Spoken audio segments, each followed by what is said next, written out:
Every day, in every country in the world, human traffickers exploit people for profit. The poor and the vulnerable are most at risk. Over 70% of detected trafficking victims are women and girls. 2019, sila gisante jaha bo xamne koku moma jappale be ma dem Libanon.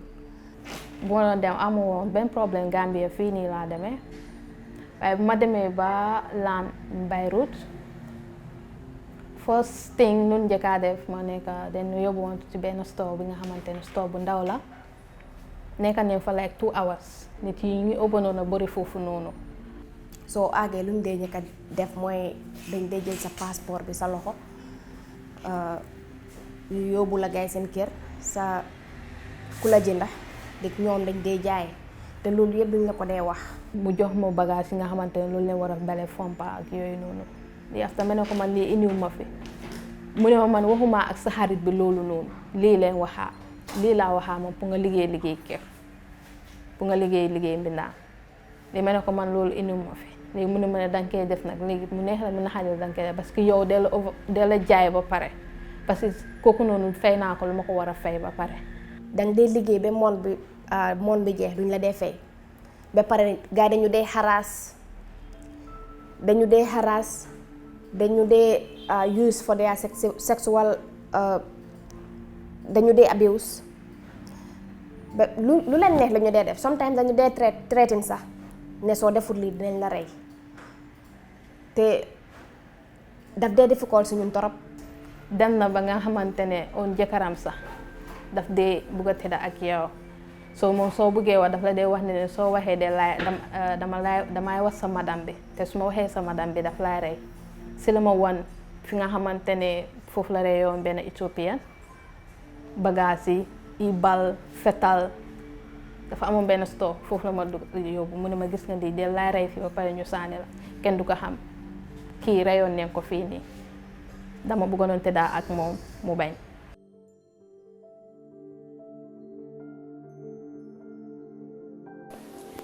Human trafficking annihilates victims and their families. It seriously undermines the present and the future of communities. Traffickers operate through well-organized, often very well-structured criminal networks. UNODC appeals to the whole civil society, to all governments, donors, the private sector, international organizations, to join efforts in preventing and fighting against this terrible crime. Annually, 30th July, every year is the World Day Against Trafficking in Persons, or the World Day Against Human Trafficking. And this is a UN theme, and it is celebrated globally. And it is a day to stop and think about victims of trafficking in persons. As we commemorate this year's World Day Against Trafficking in Persons, under the theme, the use and abuse of technology, it calls upon all partners to be aware of the need to continue efforts within the cyberspaces in the country. If you look at the internet, it's one big virtual world where so many things can go wrong, and the internet now is being used by perpetrators of human trafficking in order to lure people into this game. And because of that, we feel it is very, very important for us to reinforce our campaign mechanism in order to create further awareness, in order to talk to people about some of the culprits that are out there using the internet in order to lure people into human trafficking. su ma ko textee moom moo dee gën a reply so ma concentrate si moom after moom moo nekk di explainal mu ne ma ne fii baax na liggéey bi baax na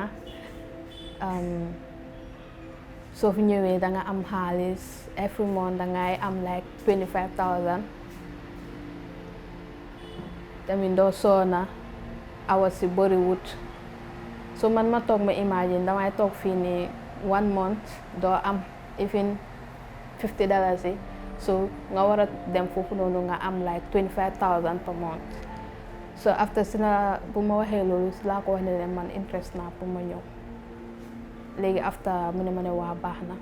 So basically in the Gambia, you will agree with me. Many people are trafficked using the internet, because it's a tool where most people feel they can capitalize on in order to look for opportunities that are available out there. So by the time you notice you've been deceived into human trafficking, most of them actually does not realize this in common sense in the Gambia unless and until they reach their final destination.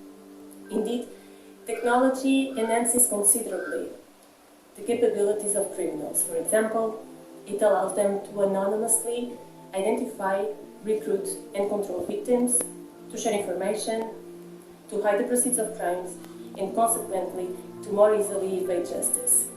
We are aware that we cannot succeed alone. Therefore, we count with your support, with your involvement, with your awareness to prevent and fight against this heinous crime that makes thousands of victims all over the world, among women, children, and men.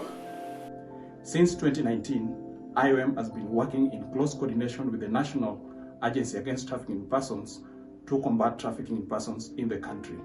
NATIP, like I said earlier, again, is mandated to combat cases of trafficking in persons, and we have investigators here. We have measures in place to investigate and bring perpetrators to justice as we work on a 4P approach: prevention, protection, partnership, and prosecution.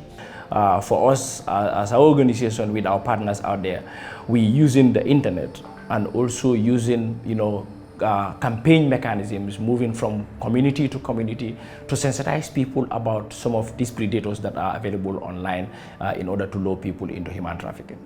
The COP Gambia project is about creating a common operational partnership to work along with Gambian institutions to try to disrupt also trafficking in persons and smuggling of migrants. Dëkki arab yi dañu dee téye jaam, surtout ma ñun nit ñu ñuul ñi dañu dee téye seen jaam te loolu nekkut lu safe. Am na ñoo xam ne dañ leen naa hang to death, am na ñoo xam ne dañ laa puus si taax lañ la dee puus nga daanu, am na ñoo xam ne ñu yóbbu la life in prison. Ba léegi trafficking mu ngi happen ba léegi, and then lu si gën a xew is in the village. Man lu may ñaan nit yi comme ñu bàyyi suñu xel because of trafficking ba léegi mu ngi am. Gars yi dañ dee dem si village bi di confis maire yi pour ñu yóbbu seen doom yi. So lu may ñaan nit daal moom képp ki nga xamante ne wax na la daf lay yóbbu si dëkki naar yi bul dem because si dëkki naar yi baaxul. No matter what, no matter how bi nga xamante ne Gambia bi métti na lu métti leen toog ñu try suñ level best because of dëkki naar yi nekkul dëkk bi nga xamante dëkk bu baax la. Soo fa demee slave leen lay def, ida mu neex la mu naxadi la loolu leen lay def. Il faut ñu tàccoo la. So we should fight for it. You fight about this trafficking. I know what I am telling you. I, Fajai, from the Gambia, West Africa, I was trafficked. I am a victim, or I can say I am a survivor of human trafficking. I am here standing for the right of the victims. They are in very, very, very bad situation, emotionally and mentally. They are harassed. They are discriminated. They are abused. They are raped. They are killed. The world should know that this is happening.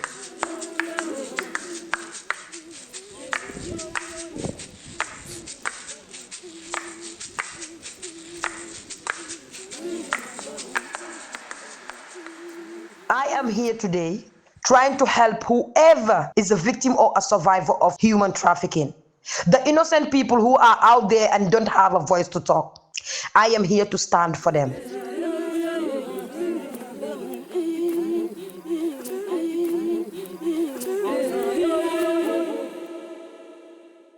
And I call on all people to show their support by joining UNODC's Blue Heart campaign against human trafficking.